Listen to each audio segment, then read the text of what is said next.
15 साल की उम्र में जब मीत महेश कुमार ब्रह्मदत्त ने ऑनलाइन गेमिंग शुरू की तो उस समय ये संभावना नहीं थी कि एक दिन वो भारत के टॉप ई स्पोर्ट्स खिलाड़ियों में शामिल होंगे।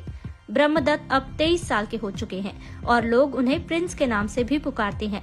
साल 2019 की बात है जब प्रिंस और उनके 3 टीम सदस्यों ने पबजी का मोबाइल क्लब ओपन प्रतियोगिता में हिस्सा लिया। इस प्रतियोगिता में प्रिंस अपनी टीम के साथ तीसरे पायदान पर रहे और इनाम के तौर पर उन्हें $20,000 यानी आज के रेट के हिसाब से करीब 14,88,000 रुपए से ज्यादा की राशि मिली। कंप्यूटर साइंस की डिग्री ले चुके प्रिंस को पढ़ाई के बीच जब समय मिला वो ई स्पोर्ट्स टूर्नामेंट में हिस्सा लेते रहे। उन्होंने एक टीम बनाई जिसमें स्प्रे गॉड, अलादीन और सारंग जैसे नामों के खिलाड़ी थे। मीत इन सबसे ऑनलाइन ही मिले थे और साल 2020 की शुरुआत में इस टीम को ग्रैपल क्रिएशन एक्स यानी GCX नाम की कंपनी ने खरीद लिया। कंपनी के मालिक संतोष पछेती ने इस टीम का नाम भारत की 7 बड़ी नदियों के नाम पर 7C रखा, क्योंकि 7 को भाग्यशाली अंक भी माना जाता है। जब एक ई स्पोर्ट्स टीम को कोई निवेशक खरीदता है, उन्हें वित्तीय मदद के साथ ही कुछ अन्य सहायताएं भी दी जाती हैं, जैसे गेमिंग डिवाइस, कंप्यूटर और कोच। इसके बदले में कंपनी टीम से किसी प्रतियोगिता को जीतने पर इनामी राशि का एक छोटा सा हिस्सा लेती है। लेकिन चीन के साथ वास्तविक नियंत्रण रेखा पर बढ़े तनाव की वजह से सितंबर 2020 में भारत सरकार ने पबजी मोबाइल गेम के साथ ही 117 अन्य चीनी एप्लीकेशनों पर प्रतिबंध लगा दिया।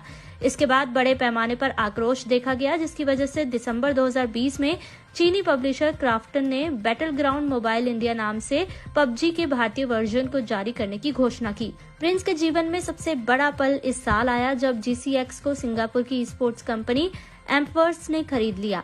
हालांकि ये सौदा कितने में हुआ इसकी जानकारी अभी तक सार्वजनिक नहीं हुई है, लेकिन ये कंपनी भारत के 4 लड़कों की इस टीम को बेहतरीन सुविधाएं मुहैया कराने में सक्षम है। बीते कुछ महीनों में 7C ने इंडिया टुडे दंगल चैंपियनशिप में पहला और स्काई स्पोर्ट्स चैंपियनशिप 3.0 में दूसरा स्थान हासिल किया है। प्रिंस कहते हैं कि मेरा एकमात्र लक्ष्य नंबर 1 बनना है, न कि नंबर 2 या नंबर 3। मैं जीतना चाहता हूं, मैं उसी के लिए जीता हूं। प्रिंस का विश्वास और महत्वाकांक्षा नई पीढ़ी के भारतीय गेमर्स की झलक दिखाती है, जिनके लिए ई स्पोर्ट्स जीवन बदलने वाले अवसर की तरह है। एम्पवर्स की टैलेंट हंटिंग टीम पेशेवर और शौकिया लोगों को देखने खंगालने में काफी समय बिताती है। ये कई इंटरनल टूल्स का इस्तेमाल करते हुए खिलाड़ियों के प्रदर्शन को आंकते हैं। यूनिवर्सल म्यूजिक ग्रुप डिजिटल के मुखिया के तौर पर काम कर चुके बेली कहते हैं कि ये कुछ म्यूजिक इंडस्ट्री जैसा है। आपके पास अपने ऐसे लोग हैं जो नए बैंड और कलाकारों को सुन रहे हैं और अगले जस्टिन बीबर या रिहाना को खोजने की कोशिश कर रहे हैं। बेली भारत को ई स्पोर्ट्स के लिहाज से दुनिया का सबसे रोमांचक और हाई ग्रोथ मार्केट बताते हैं। मौजूदा समय में भारत मोबाइल गेमिंग के मामले में दुनिया के शीर्ष 5 देशों में से एक है। दुनिया भर में मोबाइल गेमिंग में भारत का 13% हिस्सा है। भारत में अनुमानित रूप से 43 लाख ऐसे गेमर्स हैं जो मनोरंजन के लिए गेम खेलते हैं और हर हफ्ते औसतन 3.5 घंटे ऑनलाइन गेमिंग टूर्नामेंट देखते हैं। ऑनलाइन गेमिंग से होने वाली कमाई अगले 3 सालों में 36% की दर से बढ़ने की उम्मीद है। बीते साल अक्टूबर माह में internet and mobile association of India ने एक रिपोर्ट प्रकाशित की थी, जिसमें पाया गया था कि लॉकडाउन के दौरान मनोरंजन के अन्य विकल्पों पर पाबंदी लगने की वजह से भारत में मोबाइल फोन में डिजिटल गेम एप्स डाउनलोडिंग 50% तक बढ़ गई थी और यूजर्स एंगेजमेंट में भी 20% की बढ़ोतरी हुई थी। बेली कहते हैं कि दक्षिण पूर्व एशियाई देशों के अधिक समृद्ध बाजारों की तुलना में भारत का बाजार अभी शुरुआती चरण में है और ये तेजी से विकास की तरफ बढ़ रहा है। पेशेवर मैच छोड़िए, यहाँ तक कि ट्रेनिंग मैचों को भी 1 लाख लोग देखते हैं। अगले 6 से 12 महीनों में ये धमाका करने वाला है। ई स्पोर्ट्स नया खेल है, ये मनोरंजन और मीडिया का नया साधन है, ये मनोरंजन का भविष्य है। भारत में अभी ही करीब 1.5 लाख प्रोफेशनल और semi professional e sports player हैं।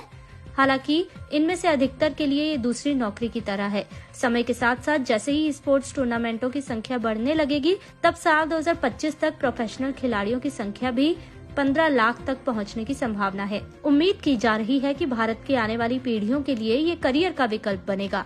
डे लाइट इंडिया के पार्टनर प्रशांत राव कहते हैं कि साल 2007 में इंडियन प्रीमियम लीग शुरू होने से पहले हमारी राष्ट्रीय क्रिकेट टीम ने लाखों करोड़ों खिलाड़ियों के सपनों का प्रतिनिधित्व किया। अब ई स्पोर्ट्स लीग फॉर्मेट में बदल गया है, तो खिलाड़ियों के पास पहले से कहीं ज्यादा मौके हैं, लेकिन ई स्पोर्ट्स अभी भी अपने शुरुआती चरण में है। बहुत ही कम ऐसे संस्थान हैं जो प्रोफेशनल ई स्पोर्ट्स खिलाड़ियों को स्थायी वेतन दे रहे हैं। राव ये भी कहते हैं कि अब भारत के युवाओं के लिए सफल ई स्पोर्ट खिलाड़ी बनना आसान हो गया है। प्रिंस ने जिन अड़चनों का सामना किया उनमें से कई तो अब मौजूद ही नहीं है। राव का कहना है कि युवा मोबाइल फोन से ही मुश्किल से मुश्किल गेम भी खेल सकते हैं।